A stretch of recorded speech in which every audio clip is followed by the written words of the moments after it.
katanya gajinya dipotong sama agen. Dapat tawaran-tawaran kerja yang memang di luar nalar aku nggak nyangka aku bisa dapat tawaran itu. Halo Shan, apa kabar? Welcome back di channel By Tak Jerman. Yeay, thank you buat teman-teman semuanya yang udah selalu setia ngikutin YouTube aku dari awal aku mulai buat YouTube hingga sekarang. Aku udah bisa berhasil gabung program partner YouTube karena aku udah mencapai 4.000 jam tayang. Yeay, thank you ya buat teman-teman semuanya. Dan nama channel aku juga aku ganti jadi By Tak Jerman. Itu alasannya karena memang sudah masuk monetisasi.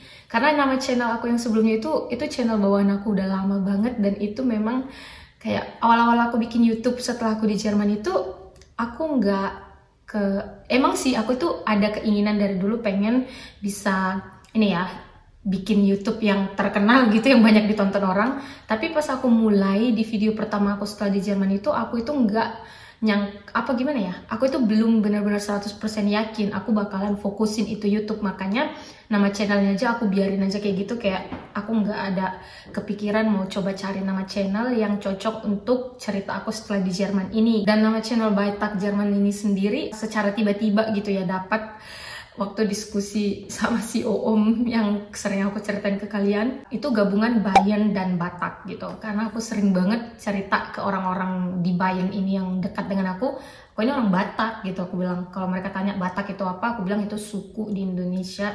Terus sama kayak Bayen, aku bilang gitu, kami juga punya bahasa. Jadi pokoknya ya gitulah ceritanya. Karena aku mikir nanti YouTube aku ini nggak bakalan hanya seputar tentang program ke Jerman lagi kan, ke depannya mungkin jadi tentang kehidupan aku sehari-hari gitu ya kan. Oke, gitulah teman, makanya aku jadinya bikin lah namanya ini. Tapi segitu dulu lah tentang itu. Sekarang aku mau ceritain ke teman-teman tentang lagi seputar program ke Jerman, karena banyak banget yang tanyain dan aku nggak mau kalau teman-teman sampai keliru. Ada yang tanya ke aku sampai tentang agen waktu itu, ada yang chat pribadi ya yang kenal ke aku, dan ada yang di komen. Mungkin orang-orang awam itu tuh banyak yang nggak paham gitu, apa sih peran agen ini kalau kita ke Jerman gitu kan. Ada yang sampai tanya ke aku, katanya gajinya dipotong sama agen. Itu bener-bener aku shock waktu ngedengar itu. Itu agen apa kok bisa berani-beraninya motong gaji gitu. Jadi gini teman-teman, agen itu kalau ke Jerman ya, menurut aku itu beda dengan yang kalau kita jadi TKW kayak ke negara Asia lainnya itu. Karena aku juga nggak tahu pasti ya tentang peragenan TKW di Indonesia. Cuma aku pernah nonton satu YouTube channelnya orang, dia itu judulnya gini, agen suruh pulang, majikan suruh kerja gitu. Itu di situ kayak agen itu tuh punya peran gitu, nyuruh si pekerja itu pulang ke Indonesia. Nah kalau di Jerman itu nggak ada, setahu aku kayak gitu-gitu. Agen kalau kita ikut program ke Jerman, agen di Indonesia itu mereka cuma bantu kita untuk persiapin dokumen dan untuk persiapin kita berangkat ke Jerman dan untuk cari tempat kita untuk bekerja di Jermannya. Segitu dong yang aku tahu. Kontrak yang kita pegang itu biasanya kontrak antara kita dan si tempat kerja. Jadi si agen ini hanya orang ketiga, hanya untuk ngebantu kita nyari. Selepas dari itu sudah nggak ada kaitan lagi gitu loh. Karena kita di Jerman ini tuh statusnya kita itu punya visa nasional gitu loh. Bahkan kita bayar pajak pun kita nggak bayar pajak ke Indonesia, tapi kita bayar pajak itu ke pajak Jerman kalau kita memang kerja di sini. Jadi aku nggak mau bahas yang kerja, yang employee, tapi aku mau bahas yang 3 program yang biasa aku sebutin, au pair, FSJ atau BFD, dan Ausbildung. Nah 3 program ini contohnya. 3 program ini bisa kita ikutin ke Jerman dengan pakai bantuan agen dari Indonesia. Tapi seperti yang aku tahu tadi ya, setelah kita sampai di sini itu agen udah nggak ada kaitan lagi sama kita. Cuma terkadang itu kerugian pakai agen. Di sini aku mau jelasin, makanya kita jangan ada yang gampang tergiur sama iklan-iklan agen di Indonesia. Sering banget agen itu ngebantu kita berangkat, tapi mereka itu bukan pro ke kita, tapi lebih pro ke orang yang ngasih kita kerja. Contohnya kita au pair, si agen itu lebih pro ke si gas family-nya. Jadi contohnya kita au pair ini, kita setelah sampai di Jerman tinggal sama si family itu, ternyata si family itu tuh nggak fair gitu loh, nggak adil, ngasih kita kerjaan yang di luar jangkauan kontrak gitu kan.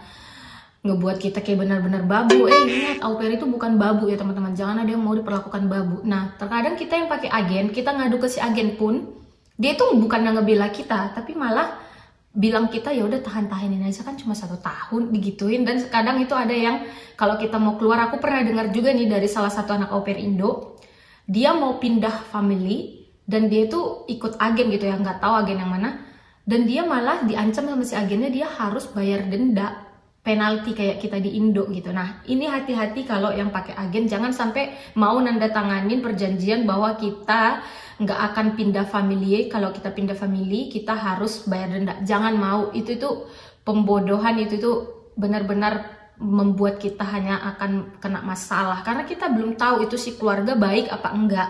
Nah kalau misalnya si keluarga baik dan kita mau ninggalin pun sebenarnya di situ nggak ada larangan sebenarnya.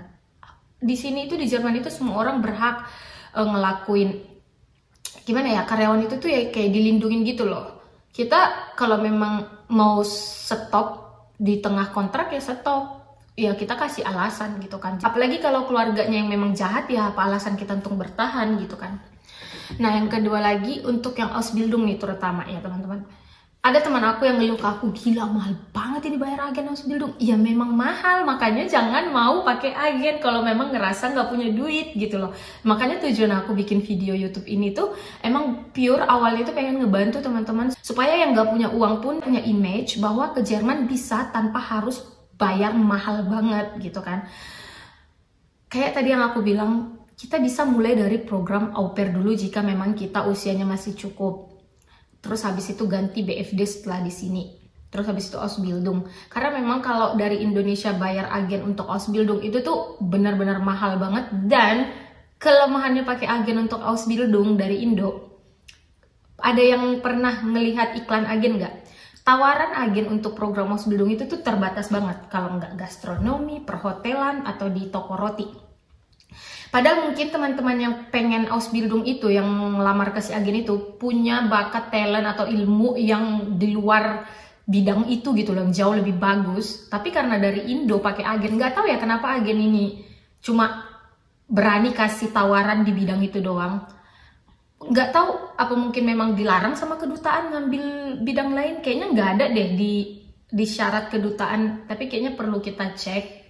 Apa memang cuma boleh di 3 bidang itu aja Ausbildungnya kalau kita dari Indo. Karena setelah di Jerman mau coba Ausbildung apa aja yang ada di sini, kita bebas teman-teman. Ingat, visa kita di sini tuh udah visa nasional, dimana kita itu bebas lakuin apa aja di sini setelah kita berangkat dari Indo.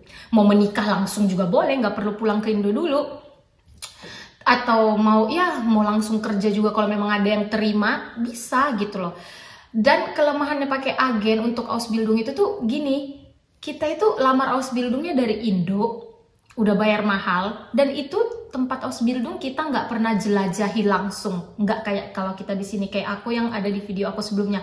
Di Jerman itu kalau kita ngelamar Ausbildung, dari sekian banyak pengalaman aku ngelamar Ausbildung, karena memang aku udah ngelamar banyak banget, kita kalau udah dipanggil interview itu mereka suruh datang langsung dan mereka langsung kasih tunjuk tempat kerjanya, bahkan kenalin kita ke koleganya. Kenapa?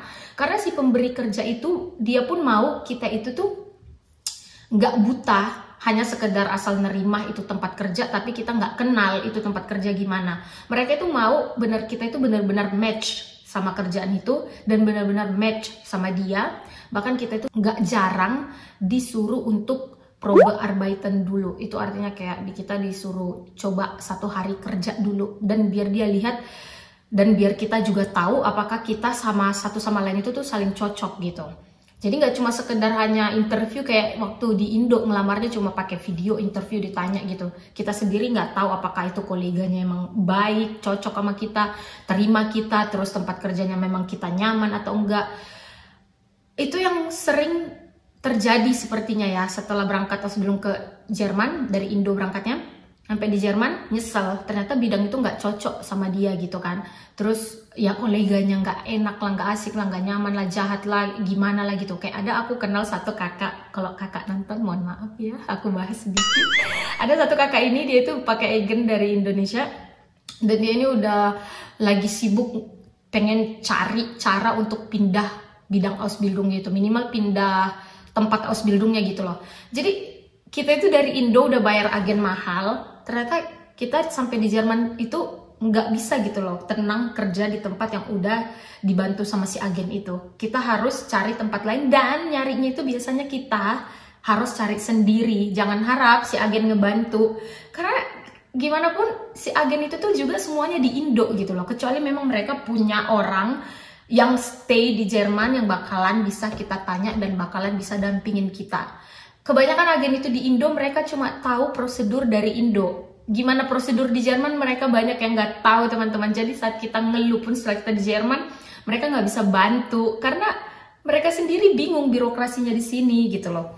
Contohnya kayak au pair kan dari Indo pakai agen. Jangan berani 100% berharap kalau si agen bakalan ngebantu kita saat kita pindah program. Jangan. Itu tuh bakalan jadi ekspektasi yang menyakitkan untuk kita. Karena mereka sendiri tuh sering nggak tahu gitu loh prosesnya. Jadi ujung-ujungnya kita di sini survive sendiri, meskipun kita dari Indo itu diantarin sama agen gitu berangkatnya ke bandara misalnya. Sampai sini udah say goodbye, cus. Kita itu harus survive sendiri di sini.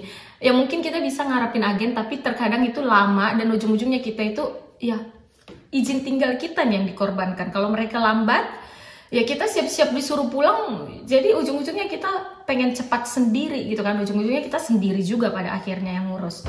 Nah, itulah tadi untuk Ausbildung itu kalau pakai agen. Malah sebenarnya menurut aku jangan mau deh terikat sama agen. Misalnya gini, perjanjian kalau kita Ausbildung contohnya dari Indo, terus kita itu perjanjian bahwa kita terikat sama si agen, artinya si agen itu berhak tuh jadinya ngatur kita. Oh kamu nggak boleh pindah, kamu kan udah kontrak 3 tahun sama tempat Ausbildung itu, kamu harus selesain. Kalau kamu nggak selesain, kamu mau pindah, kamu harus denda penalti gitu. Apalagi kalau sampai ada yang peraturannya kayak gitu kan, rugi di kita gitu loh. Padahal itu tempat jelas-jelas merugikan kita. Misalnya kerjanya itu Überstunde gitu ya, overtime gitu. Ada di Jerman ini tempat-tempat Ausbildung itu tuh, atau orang-orang yang pekerjakan kita itu, mereka itu kadang karena memang kekurangan karyawan ya mereka terpaksa ngebuat kita berlebihan kerjanya tapi nggak digaji, karena memang di Jerman itu tuh nggak ada namanya gaji overtime, jarang banget itu ada, teman-teman.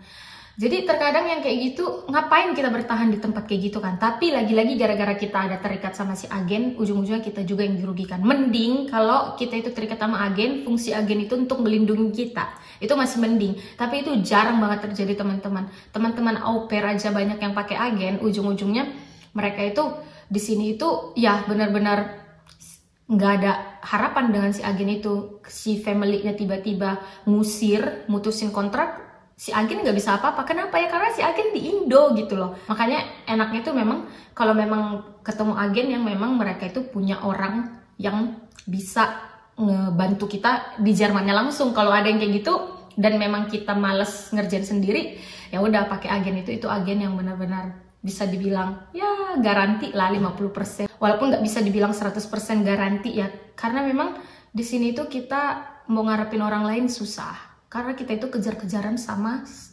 masa izin tinggal kita gitu. Contohnya au pair, udah selesai nih au pairnya, tanggal kontraknya 31 Agustus dan ini sudah bulan Juli. Nah contohnya kita itu mau lanjut program lain, mungkin si agen janji gitu ngebantuin kita pindah program. Ya nunggu-nunggu si agen, kalau si agennya lambat, itu kan kita kejar-kejaran sama si izin tinggal kita. Ya ujung-ujungnya kita yang harus gercep sendiri gitu kan. Nah jadi itulah teman-teman, untuk apalagi untuk Ausbildung menurut aku coba dipikirin lagi kalau memang pengen Ausbildung ke Jerman, mau langsung dari Indo atau mau coba di sini aja. Kalau memang umurnya masih berkesempatan nyoba au pair atau nyoba BFD FSJ, mending coba itu dulu dari Indo, mau pakai agen mau nggak terserah lah. Tapi menurut aku kalau untuk Ausbildung mending usahain berangkat dulu terus Ausbildungnya di sini, karena itu banyak banget bidangnya. Jangan mau tergiur sama iklan agen. Mungkin ada ya teman-teman yang nggak tahu sebelumnya kan program Ausbildung, terus ngeliat iklan agen jadi tertarik dan bayar 40 juta, ya udahlah biarin aja lah, yang penting aku ke Jerman. Jangan ada kata-kata yang penting aku ke Jerman, karena nanti penyesalannya setelah di sini itu tuh benar-benar bakalan ngebuat kita kayak pengen mengulang waktu. Jangan teman-teman. Jadi mending kalau udah tahu ada agen yang ngasih Ausbildung, ya lihat itu gimana bidangnya. Kalau cuma bidang itu doang, aku kasih tahu setelah kita di sini kita bebas pilih bidang apa aja yang kita mau. Mau bagian laboratorium ada, mau bagian Aduh, banyak banget. Bahkan kalau kita sudah punya pengalaman kerja profesional di Indonesia dan kita sudah sarjana pula, kita bisa berkemungkinan langsung kerja di sini setelah au pair atau setelah BFD. Kalau emang ada tempat kerja yang menerima kita, yang butuh kita sesuai bidang yang kita mampu itu, dan mereka kasih kita kontrak, itu bukan nggak mungkin kita bisa langsung kerja tanpa Ausbildung gitu loh. Jadi peluang kita setelah kita sampai di sini itu jauh lebih banyak gitu teman-teman. Jadi itu informasi dari aku untuk teman-teman yang memang berencana untuk Ausbildung di sini, coba dipikirin lagi daripada lamar Ausbildung dari Indo bayar agen mahal, ujung-ujungnya nanti di sini nyesal. Ganti bidang Ausbildung juga nggak segampang yang kita pikirkan. Uangnya itu loh sayang banget gitu loh. Kalau memang mau Ausbildung, ya menurut aku, saran dari aku sih kayak gitu. Jadi nggak apa-apa au pair dulu, nggak apa-apa BFD dulu, nggak usah buru-buru langsung Ausbildung ke Jerman gitu. Ya kecuali memang kalian udah memang pengennya cuma mau di bagian gastronomi, ya terserah gitu. Cuma satu inti aku, walaupun mau bidang gastronomi, kalau kita ngelamar dari sini, kita itu bisa lebih memilih gitu loh. Kita mau di kota mana, kita bebas milih. Kita bisa ngelamar sendiri, jatuhin lamaran sebanyak-banyaknya. Kita bisa terjun langsung, kita bisa lihat langsung tempat kerjanya, kita bisa coba langsung bekerja gitu loh. Dan di sini tuh banyak banget bidang Ausbildung teman-teman. Gitu deh. Apalagi buat teman-teman yang kayak aku bilang di video aku sebelumnya, yang punya kemampuan di bidang IPA, matematika, kimia, teknik juga laki-laki ya. Untuk yang laki-laki di bidang teknik di sini, di bagian perstasiunan kereta api itu aku udah pernah dapat tawaran teman-teman, tapi aku itu nggak pede, nggak yakin karena kerjanya menurut aku terlalu manly banget. Oke, kayak gitulah dulu teman-teman video kali ini. Nanti aku buatin video lain lagi seputar pengalaman aku dalam cari kerja di sini, karena memang aku udah dapat satu tempat Ausbildung, aku udah tanda tangan, dan nanti aku ceritain ya gimana secara keseluruhan pengalaman aku selama nyari Ausbildung, dan bahkan selama aku di Jerman ini dapat tawaran-tawaran kerja yang memang di luar nalar aku nggak nyangka aku bisa dapat tawaran itu. Oke, thank you buat kalian yang sudah watching video ini. Jangan lupa kalian share dan jangan lupa kalian pertimbangin lagi keinginan kalian untuk kesini. Intinya keep survive dan feel erfolg. Semangat. Cheers.